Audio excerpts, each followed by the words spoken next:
One, two, sorry. One, two, three. Hello, everyone, and welcome. My name is Marie O'Neill, and I am an evolutionary astrologer. I am also a student of esoteric astrology, which I believe goes hand in hand with evolutionary astrology. Today, we're going to be talking about chart shapes. Before we delve into this topic, there's just a couple of housekeeping items that I have. One is it's perfectly fine to ask me questions, to give comments, to participate in this talk, because my form, or the way that I like to teach, is more as being the facilitator for a topic. I like input from the people who are on the class or in the class. To me, it's a better way of learning. It's a way of being able to integrate the information and relate it also to yourself. So let's start talking about chart shapes. In astrology, my experience of it is that chart shapes haven't been talked about a lot by other astrologers. They have been talked about, but I'm not sure if on the whole astrologers are looking at chart shapes. The way they are used, or actually I should say before I even say the way they're used, is the information that I gathered on chart shapes comes from Mark Edmund Jones. He was the one that recognized the shapes of the different shapes in a chart. He recognized 7 shapes, and today we will talk about those 7 shapes, and there will be an example of each so that you see it. But in addition to that, what I'd like you to do is think about your own chart and what shape it is, or the chart of someone you care about or people that you know, and see if you can glean any information about them from their particular chart shape. Not all charts have a chart shape. That's the first thing that we must understand. If you look at a chart initially and you don't immediately see a chart shape, it probably doesn't have one, and that's okay too. The next thing about chart shapes is there's an 8th chart shape that I don't believe Mark Edmund Jones came up with or used, and I'm not going to be talking about it here today, but I want you to know that it is out here. It's called the fan, and so I won't be talking about that. So how are chart shapes used? They are used in a similar fashion to whether we're looking at the elements, we're looking at the person's temperament and trying to get information on how they're going through life. And it's a snapshot, or I should say it's an instant way of seeing the temperament of the individual. We know that with the elements, we're looking at whether the person has a preponderance of fire, earth, air, or water. We're looking at, and with the chart shapes, we're not looking at that. We're not looking at the number, or we're not looking at the elements. We're looking at where these signs or these planets are in the chart. So let's get going with the chart shapes, because we only have an hour. The first one is the bundle, and with the bundle, it's looking at the chart, the signs being within 120 degrees of each other. So a maximum of 4 houses is going to be your bundle. And as we can see from this example, it's they are clumped together on the eastern side of the chart. And what happens with the bundle is the person is highly focused, extremely focused in a particular area, usually for houses. So that's going to be where their strength is. You get a person with the bundle is usually more of they're an expert in a certain area. It's where their forte is. So when you're looking at someone's chart and you see a bundle, you can see the area of life where they are focused on. Now, a lot of us are evolutionary astrologers. So when I'm approaching any part of an astrology chart, I'm looking at the evolutionary intention. And I also believe that everything is about integration in the chart. So why would a person choose to be born with a bundle, basically? And, you know, the way I look at it is this is something they became, that they developed in prior lives. It doesn't necessarily mean it was the most recent prior life, but they definitely developed this expertise in a particular prior life, and they're bringing it forward in this lifetime to use it or to work on it, or to work on the areas that are not, that the areas of the chart that are empty, because it becomes a huge challenge for this person to even see, to work on themselves with the parts of the parts of the chart that are empty. But like I said, they're experts in a particular area. So does anyone on the call today have a bundle for their chart or know someone who has a bundle? Does anyone want to comment? Hi. Kathy? Hi. Yeah. Um, it isn't a, oh, I don't know. Is there something smaller than a bundle? Like a wedge or something? Well, the bundle can also be called a wedge. Okay, Yes. because the chart I'm thinking of goes from 1 Libra to 21 Sagittarius. All right. Everything.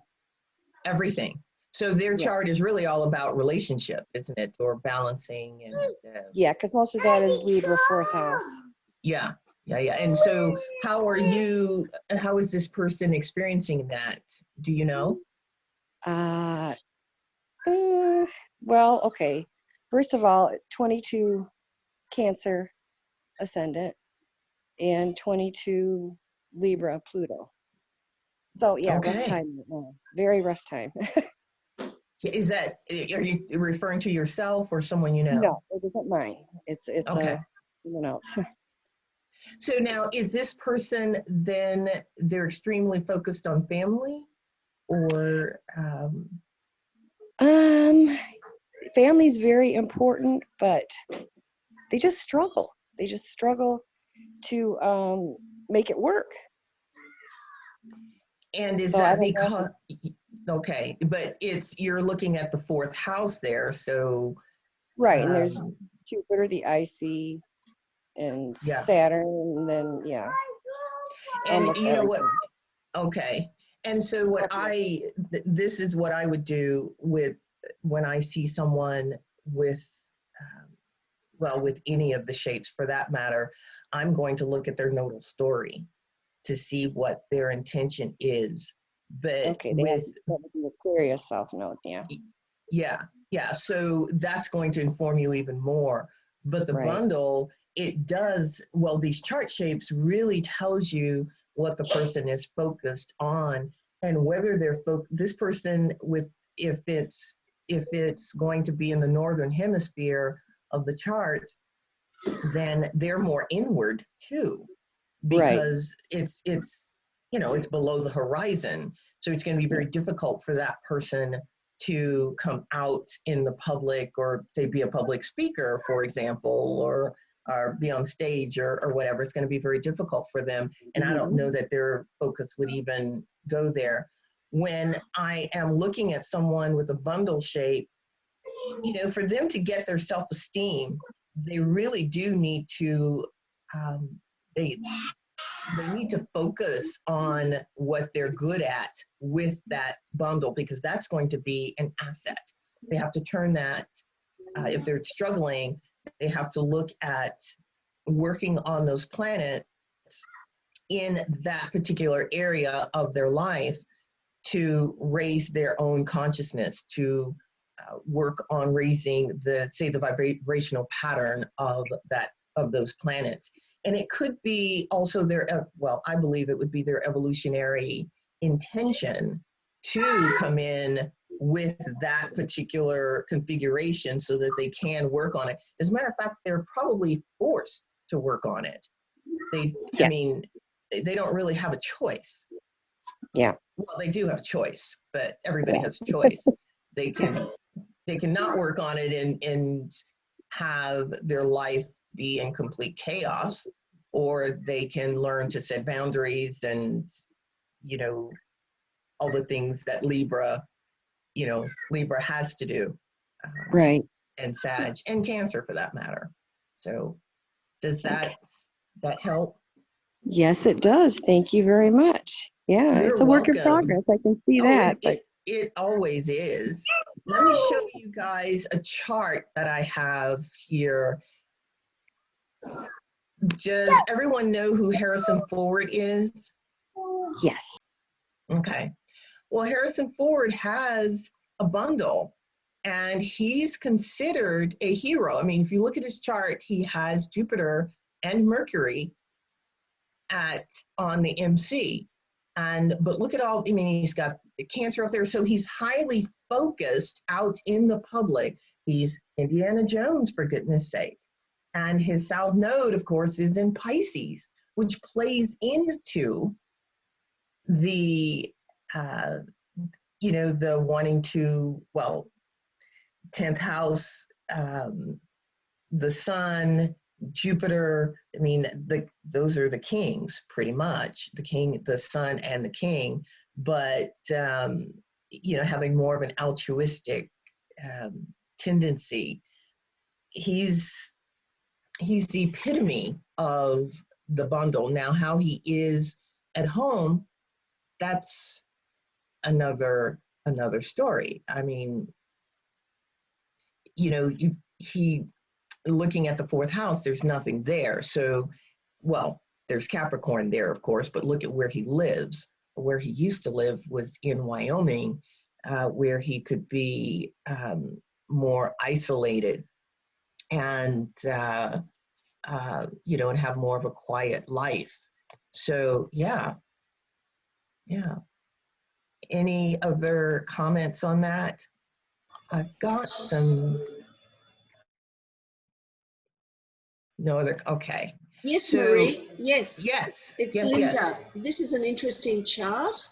Harrison Ford, the last 4 signs contain the planets, and they're also in the last 4 houses of his zodiac. Very interesting. So he would be very much out there kind of person, very much out there, connected to the collective, sees the bigger picture. But, I feel that with the South Node I think it's Pisces there. It's Pisces, yes. Oh, and that's emphasizing that as well. In the 5th house, that he would perhaps could have issues with egoic people, because he is so out there, and therefore he would have perhaps some issues that he would have to relive and work upon, if not in others, but then in himself. Exactly. And he would have boundary issues too. But he would also be, in my opinion, intuitive with that. I mean, with that South Node in Pisces and all that, those Cancer planets. So he picks up what's going on with other people, and maybe that's why he's isolated himself. I mean, he does the movies, and we all see him as this bigger than life character, his hero character, but he, in his private life, has isolated himself. And I believe he's still with Callista Flockhart. And I'm not sure if they're still living in Wyoming, but he's very headstrong, looking at this particular bundle shape, very personable. I would think that, you would think that he would be easy to get to know, and yet I don't think he is. I think that what we see, he is someone who is outward, yes, but there's such a depth that we don't see too. And maybe it's difficult for him to even access that because there's nothing below the horizon. I agree, Marie. I think he would be kind of unreachable, and having a relationship with him would be extremely frustrating. I agree. I definitely agree.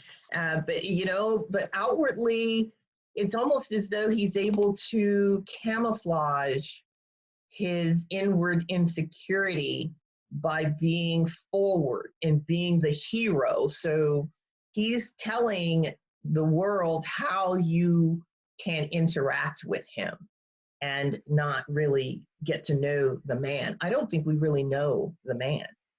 But, exactly. And yeah. hence his the roles that he tends to play of the heroes. Yes. Thanks for that, Yes. Marie. Thank you. Oh, you are welcome. Yeah, but he does embody that superhero. I love that. Now, the next one is the splash. And Linda and I were talking about our own chart shapes, and mine is more of a splash. Does anyone on the call today have a splash? No one said anything yet. So let's talk about the splash.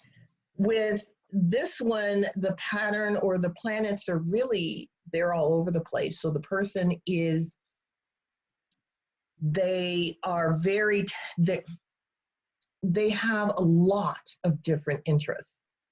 Go ahead. I have Della. a splash. Yeah. You have a splash? Okay. Yeah. And all ahead. right. I don't want to interrupt. No. I want to hear how it's working for you once we, once we finish with this, with the information. So, like I said, the splash, the person is they could be a jack of all trades. It could be when they're young, when they're younger, they would definitely be a jack of all trade. But I think that's because they just have so many skills and talents that they can draw on.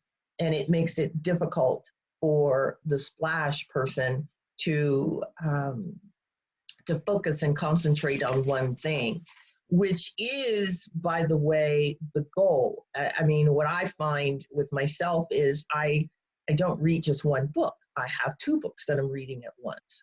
I don't have just one career. I have two careers because one feeds the other. And I think that with the splash, if you can focus, if you can have one focus or two things that you're focusing on, and you go back and forth between the two, I think life goes much better. I look at the splash pattern as it's diffused energy. It's kind of like an ungrounded Gemini, which I am a Gemini. However, I'm very grounded, but I wasn't as a little kid. They are dexterous. So the splash person can move from their fluid.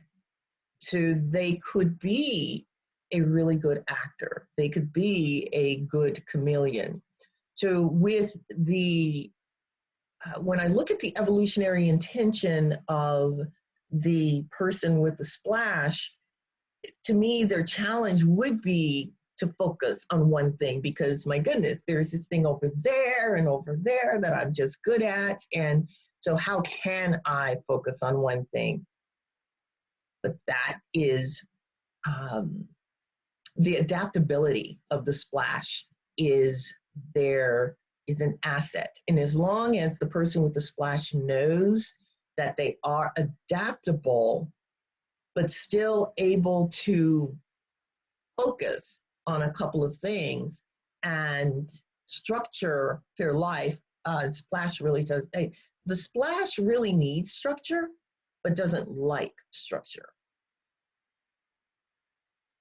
If the splash can structure themselves rather than having someone else structure them, then they can thrive. If you are, for example, an astrologer, like I am, and also a life coach, it works because I use the astrology in the life coaching or in anything that I'm doing. I use the astrology. With astrology, you can also be a jack of all trades because there's different branches of astrology, and we need to focus on one or two. So what did I do, or what do? I focus on evolutionary astrology and esoteric astrology. That's my parameter. I do not go outside of that very much. That's not to say I don't listen to traditional astrology or some of the others, but that's not my main focus. Does that make sense? So they're very versatile, and I love being a splash. So when you think about the evolutionary intention of a splash and where they come from, I like to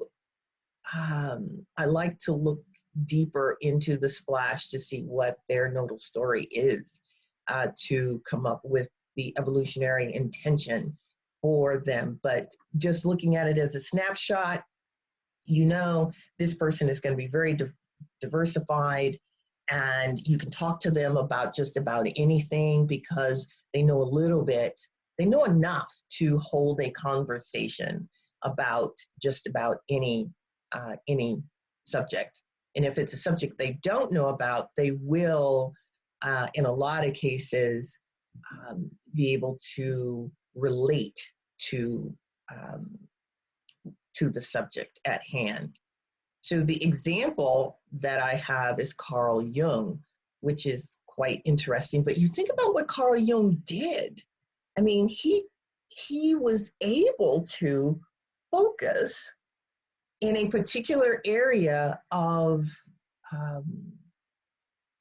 psychological study, but yet he dealt with hundreds and hundreds of people, and he wrote books, and therefore he was able to feed his versatility and his diverse personality by talking to the people who were on his couch. So tell me, who was it who had the splash? How are you experiencing it?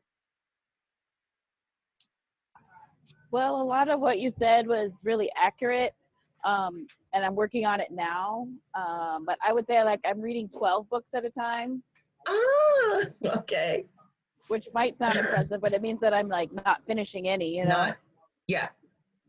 And and so I'm sorry, go ahead. Keep talking. Well, I was going to say, I'm working on not turning everything into a career. And as an artist, it's such a varied skill set. So I do watercolor painting, and I've made dolls, and so definitely trying to focus mostly just for finances. So I don't, you can't spend money on everything. Right. Exactly. You really can't. And then as I feel like the way I've understood it in my life, it feels like I got adult onset learning disability, or just what's the word? Attention deficit or something? Attention Yeah. deficit? Okay. And dyslexia, true. Okay. Which is fitting. And so I didn't have it as a child. I wasn't like treated for it, but as an adult, like I really have 15-minute attention span on most activities. mm-hmm. And So I need to switch it up. you would be a great like a reporter. You would be a project person who would work on one project and then move on to the next because you don't want to be pigeonholed. Exactly. Mm-hmm. So how now, old are you, may I ask? I am 39. Okay. So you've gone through your first Saturn return. Yes. And I would say that my awareness around this issue, not necessarily thinking about it in my chart sense, but just in my life, has been like the last year in my life. Okay. Trying to focus and give myself structure. It's like, okay, if I can do 15 minutes, then let's start there. Yeah, and you know, with this particular chart shape, it's all about you giving yourself structure. No one else can do it. I'll give you an example.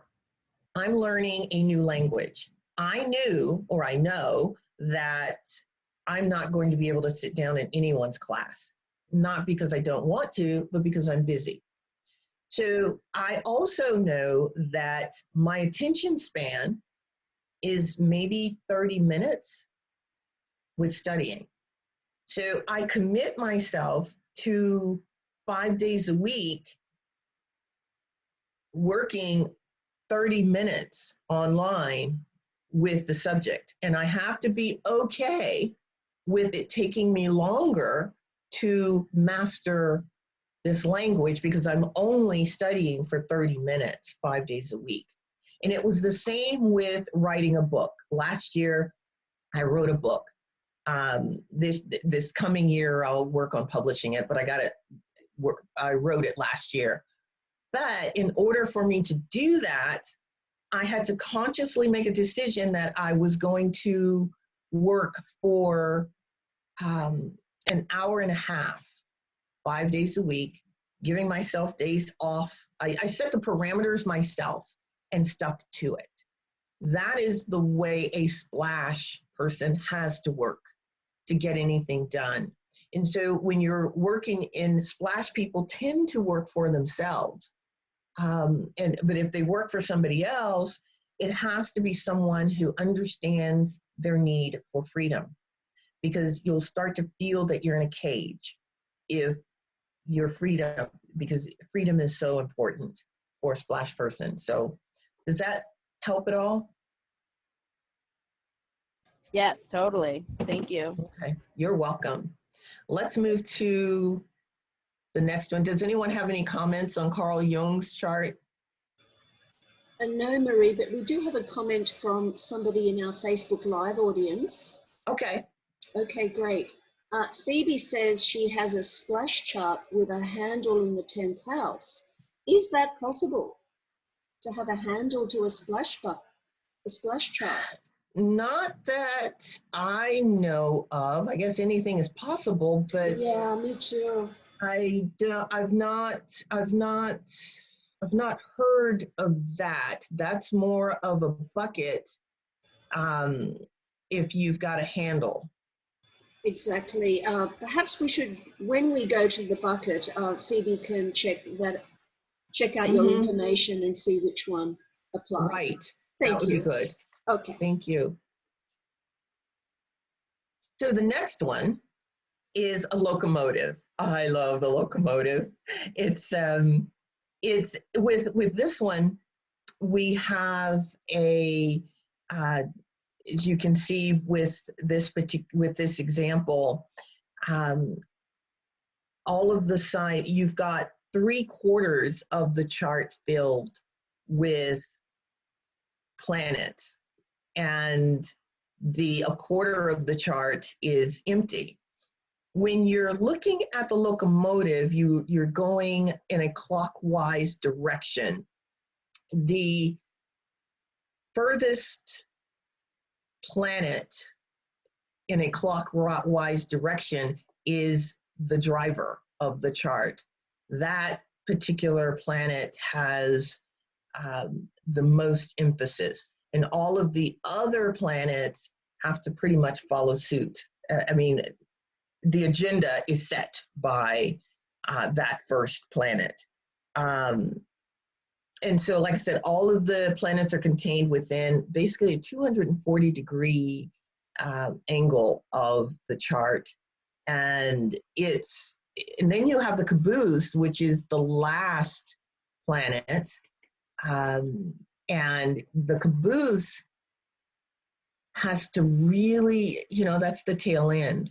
So there has to be a lot of work to bring out the energy of the caboose. And so basically you're looking at the equivalent of about 9 signs. And these people are dynamic. They are, they're very, their energies can be challenged, but they're an expert in driving. They're leaders. They're able to drive home their goals and get their goals met. But they do have a vulnerability, and that is the empty part of the chart. And also the caboose is a vulnerability there. And they have to be really careful with that. I'm just checking my notes to make sure that I've got everything. So the front of the train is going to be the driver. Whatever that planet is going to drive the entire train. And that's the engine. And it's emphasized. And it's very powerful. And yeah, so does anyone here have a locomotive? Does this person, like I said, they're galvanized, they're steady, persistent, very strong-minded, and very driven, very dynamic, forward-moving person. So does anyone have that? Oh, goodness. Okay. Let me look at the example. Isaac Newton has a locomotive. And if you're looking in a clockwise direction, the planet is Uranus. And think about was he Sir Isaac Newton, I wonder? I think he was. I think he was dubbed the Sir. But, you think about his inventions, and he was very driven, very unique, and it was in its first house. So I haven't seen a lot of people with the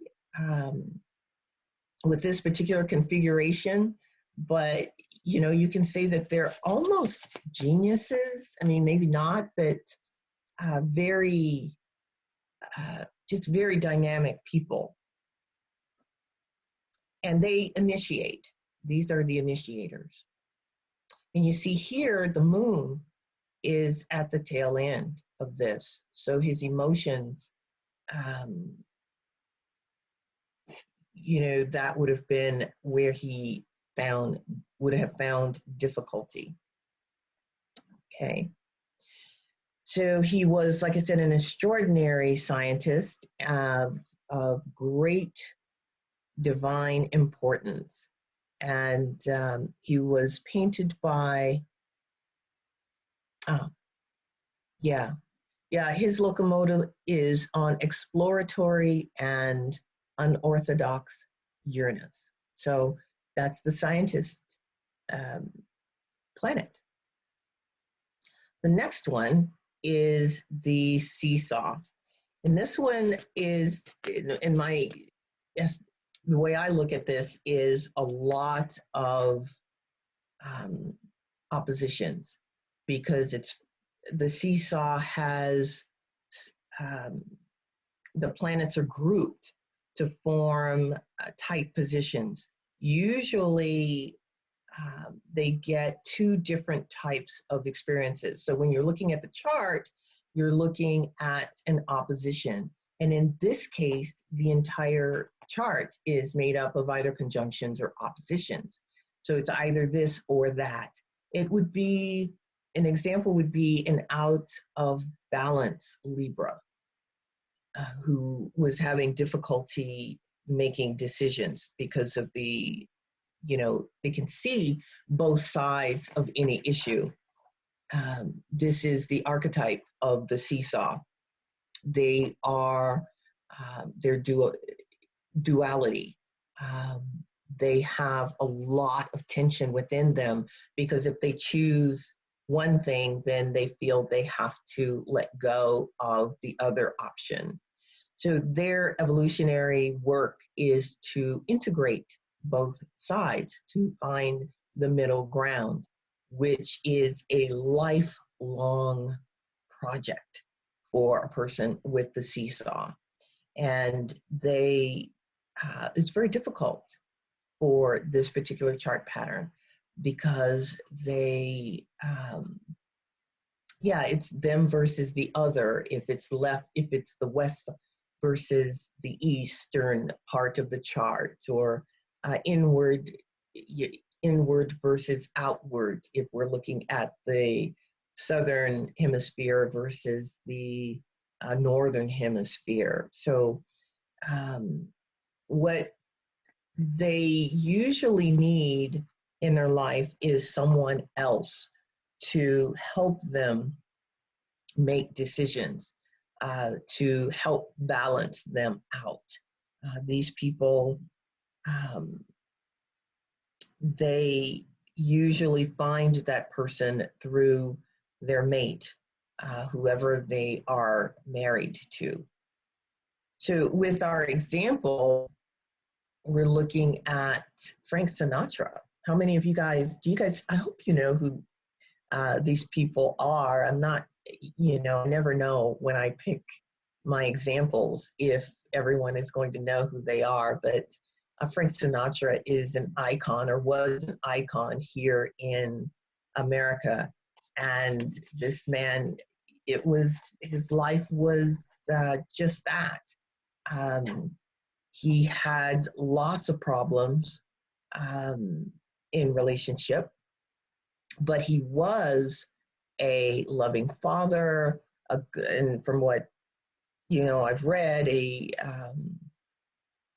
good artist, of course, on the one hand, and he was he was a dynamic person, but still, I can imagine what was going on in his mind. To me, this would also be someone who could be more bipolar, not necessarily a legal definition of being bipolar, but the ability to, or the inability to choose or to make good decisions because they are unsure of how to make those decisions because they've got to choose. Does anyone have any comments on the seesaw? This is another one that is quite challenging. Okay. Let's see, how much more time do we have? It's 3:11, so I've got to get going. The bowl, I like the bowl. This is when we get all of the planets, or most of them, configured in one half of the chart. So you're looking at 180 degrees, leaving the other half empty. So we're looking at hemisphere here. And wherever those planets are is where the person is going to feel most comfortable. That's where they're going to have their focus. And the side that is empty is going to be where they are most challenged. doesn't mean that they don't work. I mean, the challenge is to work on the empty side of the chart, which, you know, which is definitely a challenge. Linda, did you say you have a bowl?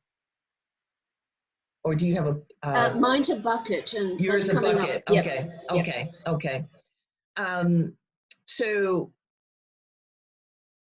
with these particular people, how do I put this? If the bowl is on the southern hemisphere, then they're going to focus mainly on their career.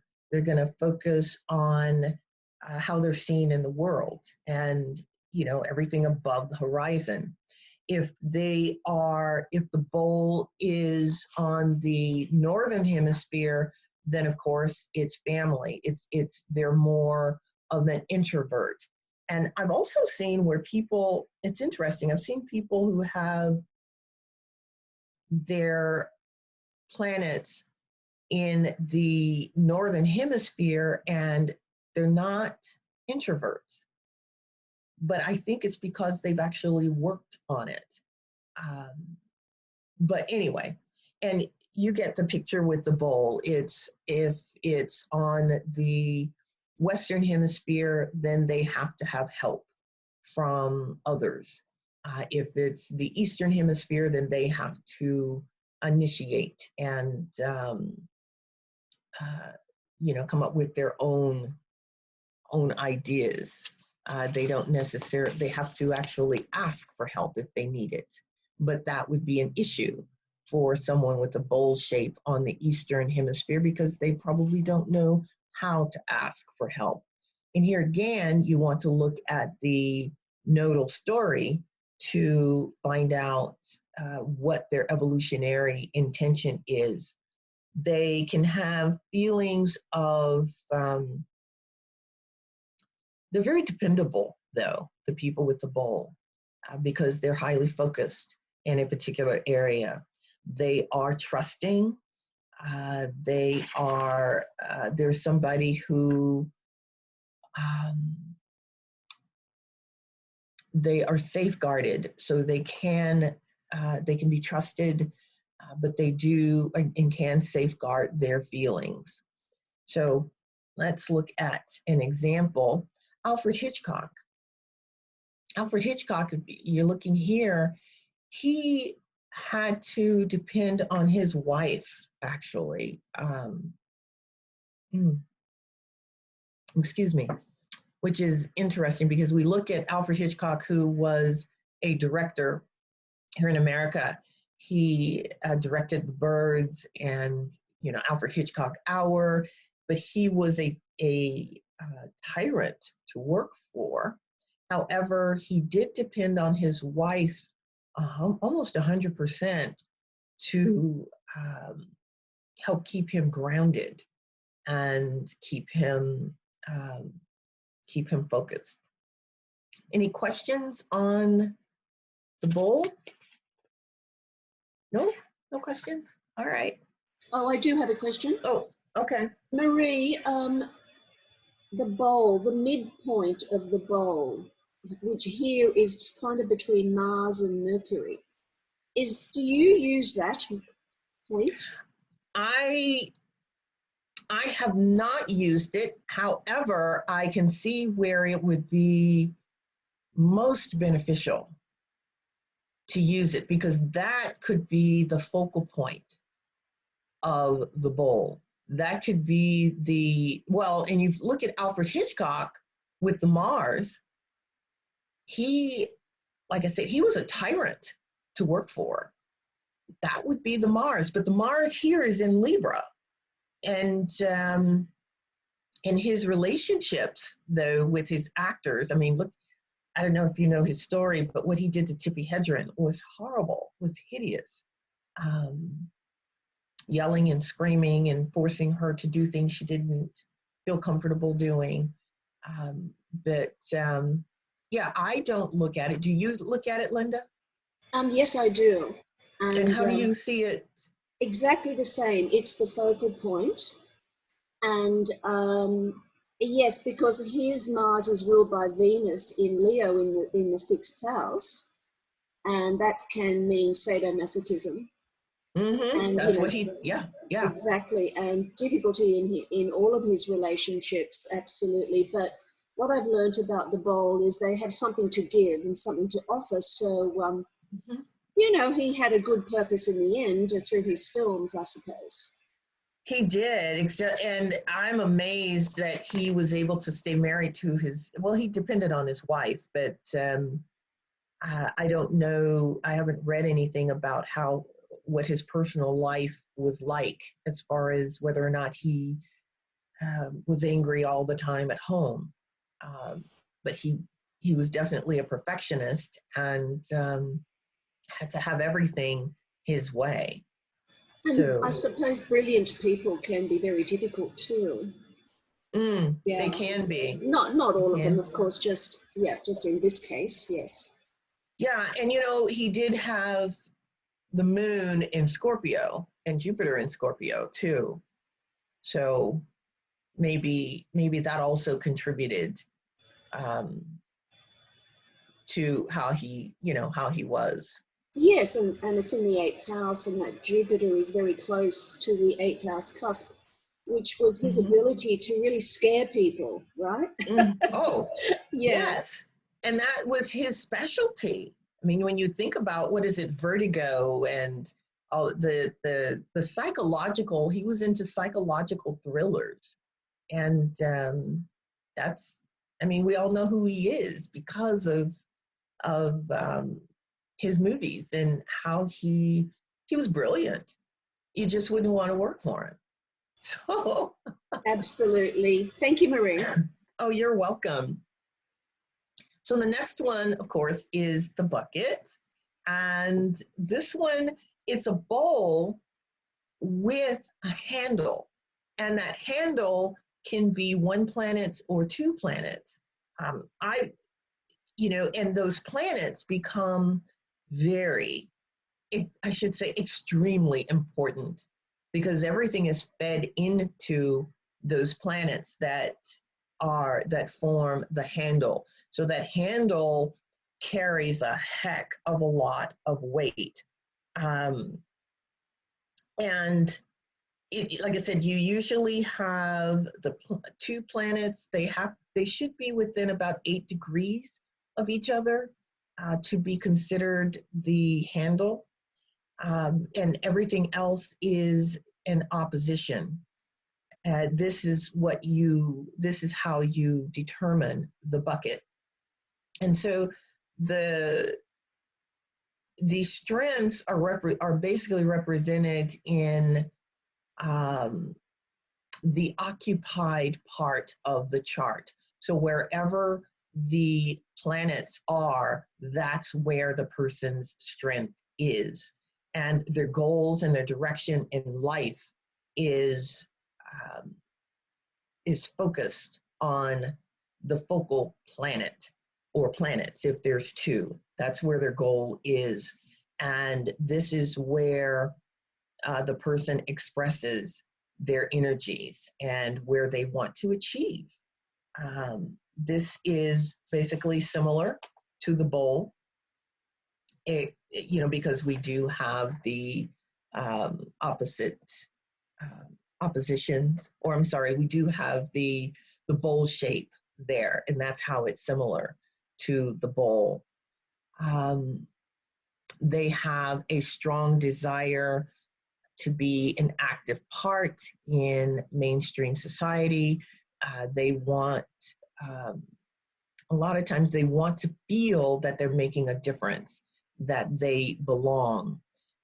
They want to help, basically. They want to help the whole or help society. And this could be also, helping family, but usually it's a societal question, societal area that they want to be involved in. They direct their efforts usually towards a single purpose. and that is determined by the planets or the planets that are the handle. And they're very driven. They're impassioned. They are enduring people. They are high-reaching and very enterprising. They can. These are good people to have as leaders, because they, leaders of nonprofits or organizations that are going to benefit society as a whole. These people are very good at that, especially if they, because they can structure their life. Their energy is, their energy is dynamic. So let's look at an example, and then I want to get your opinion. Anne Frank is an example of the bucket. And you see here, Saturn and Sagittarius is the handle, and everything else is between Uranus and Neptune there. And look at what she did. I mean, I believe she died when she was 15, I believe she was, but she wrote her book, and the diaries. And look at how that book is affecting society as a whole today. She was very, and I don't know whether she knew she was far-reaching, or her effort would be far-reaching, but it's something that was within her, that she had to get out. So she kept the diary. And why did she keep the diary? Anyway, it was, so the home, the family, this person is usually more focused on, they can be focused on family, but in this particular case, she was focused outwardly, even though that singleton planet is in the 6th house. But you look at that 6th house and what it means for her. I mean, she was not a slave, but she was in service to the collective, which was wonderful. But she lost her life, and she was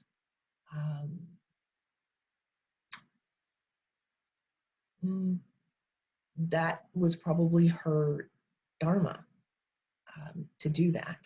But anyway, Linda, what do you have to say about this? Yes, well, it's interesting because I have studied Anne Frank's chart. Yeah, it's fantastic. I did a practice chart on the EA message board, and got great marks for it, so I was happy with that.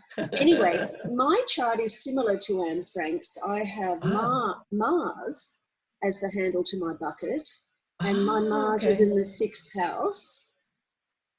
And it's interesting what you said, that these people want to be of service and they're good at profit-free, working for profit-free organizations. Well, of course, because it's Mars, I did initiate EAC meetings, and it was something very new at the time, 3 years ago.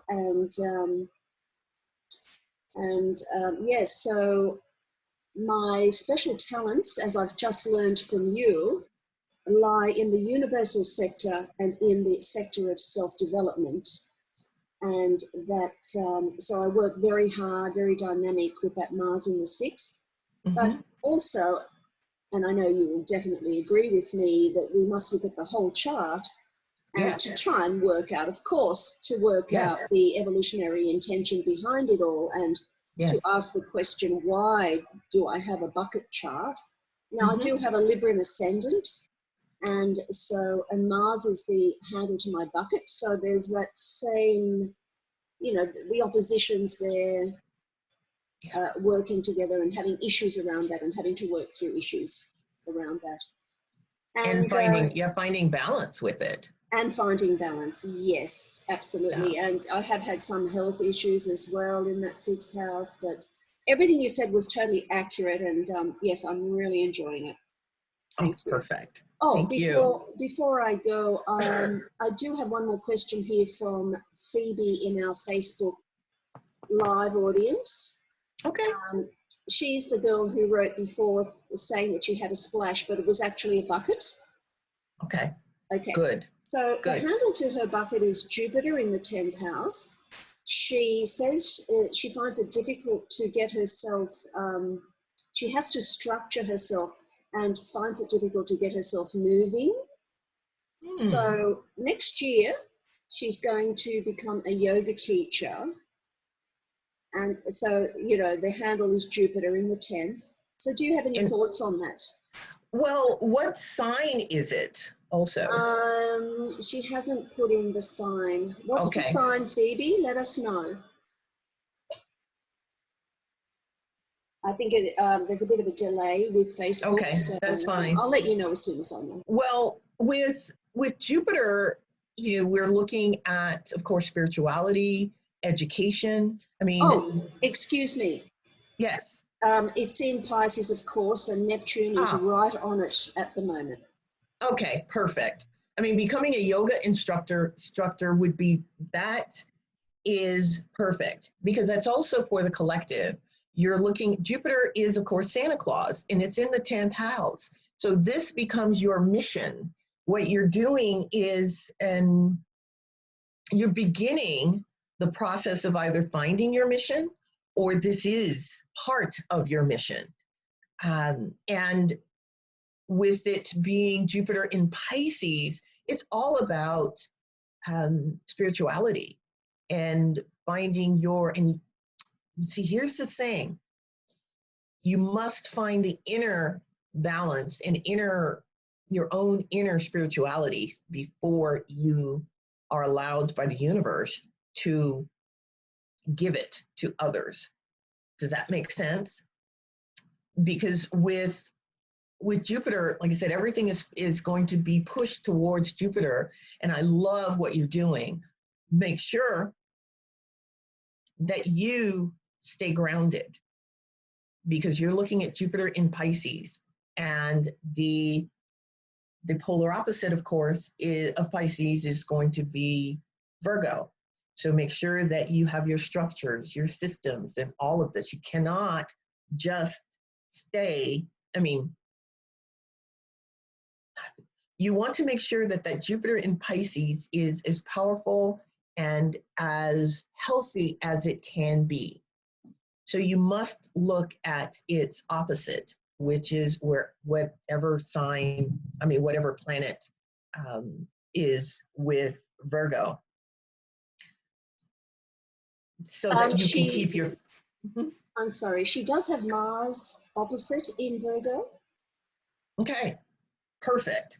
So if that means that's fourth house, if it's opposite in Virgo. So she wants to look to that Mars in Virgo to help ground her, doing, making sure her structures are there, making sure her home environment is taking care of her core. And home environment where you live, that's fine, but the fire, she has to keep the fire burning inside so that the Jupiter can shine, and she can be a wonderful yoga instructor and help the collective, because people do need it. Does that help? I'm sure it will help. Okay. Yes. All right. Perfect. Thank you, Marie. Oh, you're welcome. Yeah, because with Jupiter, oh my goodness, that's in Pisces, she can certainly come up with all sorts of new ways and new paradigms. And connecting with the divine and allowing the divine to guide her with the yoga, because it's coming. Yeah. She said, yes, amazing. Yeah, that's what she has to do. Okay.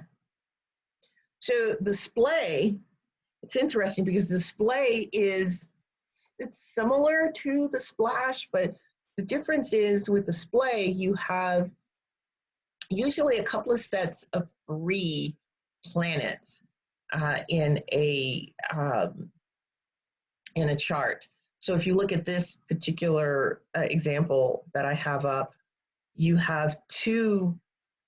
There's 2 areas where you've got one area where you have 3 planets in one house, and then you look at the other part of the chart, and you're looking at more than 3. Well, you've got 3 and then 2 and then 1 and 1. So that's considered the splay. And that's saying that the person they're an expert in more than one area, or their focus is actually more than one area. And you have to look at where these 3 signs are to find out where they are, or what area of their life they're an expert, or they're focused on, and that's okay too.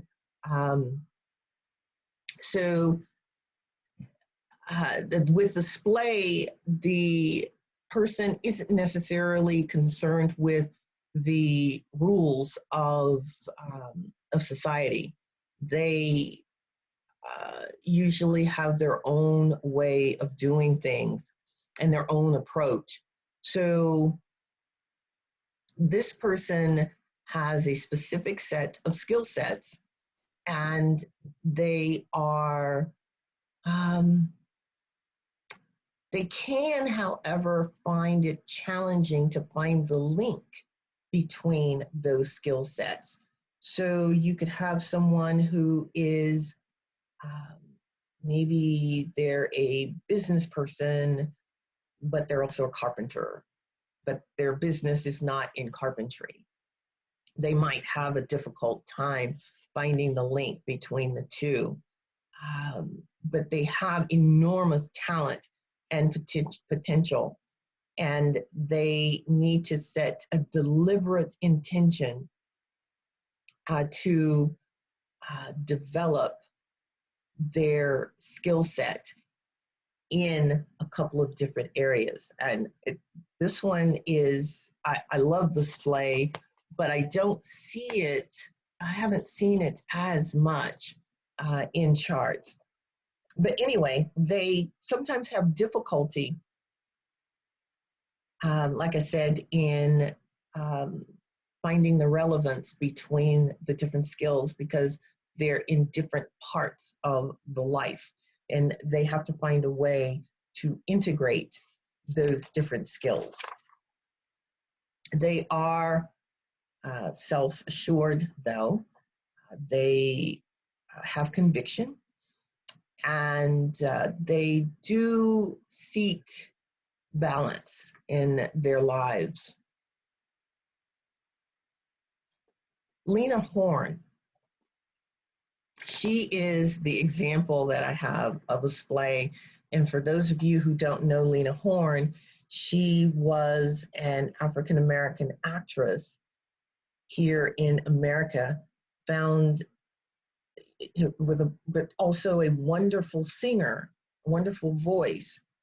She found difficulty, though, being an actor because of the time period in which she was an actor, and she refused to work in movies where she was a slave or a maid. Because of that, I believe she only did 4, maybe 5 movies because of that. She was also outcast in the African American community because of the men she dated, because of, well, there were various reasons, that she had huge difficulties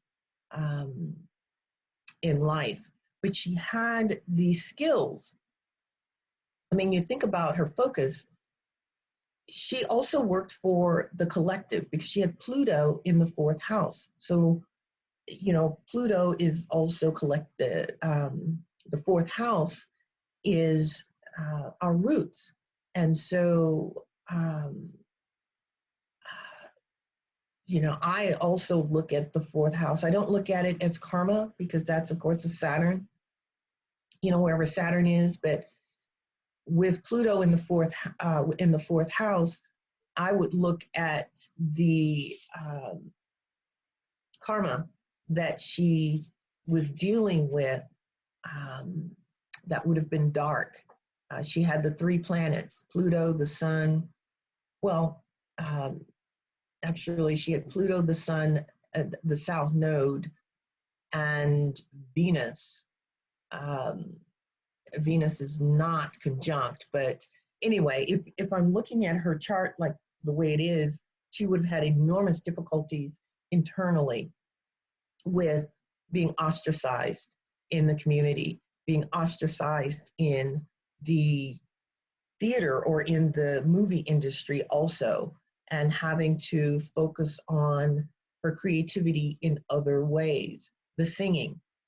But she was very tormented early on. I don't know how her life ended or how she was in the later period of her life, but very talented woman. But you can see where she had tremendous talent in several areas and just, had a difficult time. Linda, do you have any comments on this, or does anyone else have any comments? Yes, I can relay a few comments to you from our Facebook Live. Mm-hmm. Damon has a splay, and he has Jupiter and Pluto on the midheaven. That's all he has really told us. So any comments on that? With Jupiter, you said Jupiter and Pluto? Yes. On the midheaven. Wow. Is that, and when he's saying midheaven, I'm assuming he's meaning 10th house. I'm not sure, but he said he hadn't heard about the expert thing before. Well, you do become, it's because of, in this particular case, the 10th house is where he has his mission. So he definitely has to be an expert. And usually with Pluto there, whatever his life has been,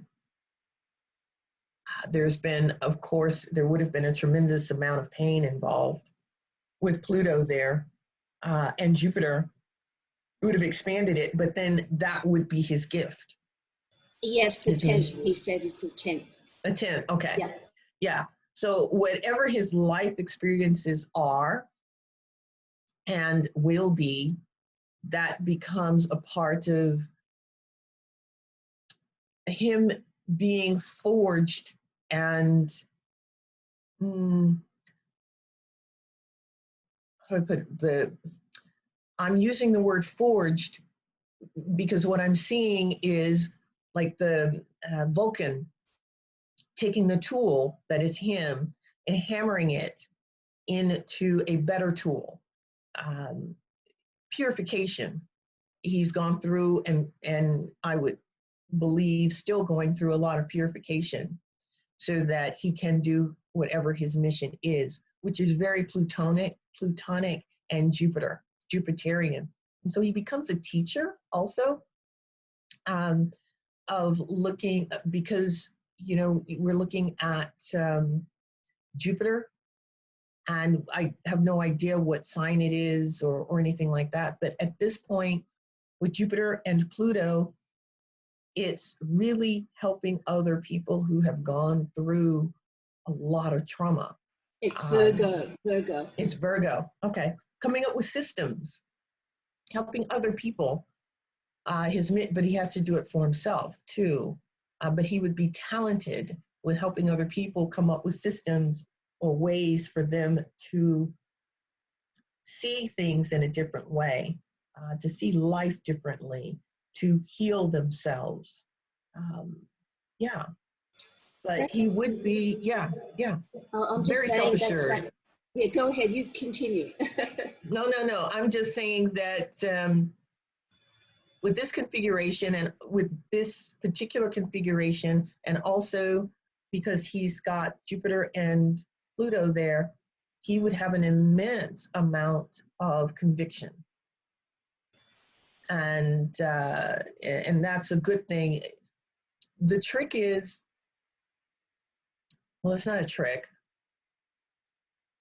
having compassion for people and situations, because you can see where something needs to be changed or shifted and know how to do it. And at the same time, if you're working with someone else, you have to have compassion for the fact that they may not see things the way you do, or may not want to, well, you just have to have compassion for people and meet them where they are, because your conviction can be very overpowering, because we're talking about Jupiter and Pluto. Does that make sense? Yes, Marie, he's been saying yes and agreeing with you in the chat. And he says, I do have to moderate my voice and what I say because my convictions can be overwhelming to some. Right, exactly. My And voice, I guess yes, he his meant voice. Yeah. Okay. Yeah, and you know, it doesn't mean that you don't speak your truth. It's how you say it that is important. Yeah. Okay, Marie, fantastic. And our final comment is from Robin, who says she has a splay. She's very scattered with many interests. And yeah. Yeah, and on that we'll wind down. So any just final find that comments on focus. that? Yeah, just find the focus. You have to find something that you want to focus on. Maybe two things that you want to focus on, and everything else, it doesn't mean that you don't, everything else you put on a list of, if you write it down, whatever your other interests are, you can get to it, but just focus on one or two things for now and become an expert in those, and then add something else. Thank you for that great advice, and thank you from everyone in both of our audiences here on Facebook and Zoom. Marie, I'd like to thank you very much. I always enjoy your meetings. And thank you for having me. We look forward very much to seeing you next time. Yes, I do too. You guys have a great, do you celebrate any type of Thanksgiving down there? I know it wouldn't be tomorrow. No, we don't, no. Okay. I just watch you guys celebrating it. Yeah. Well, eating turkey and pumpkin pie and all that good stuff. So I hope you guys are okay and safe. And thank you. And happy Thanksgiving for tomorrow. And thanks again. And we'll catch you next time. Yes, we will. Thank you, Bye-bye. Marie. Bye-bye. Okay.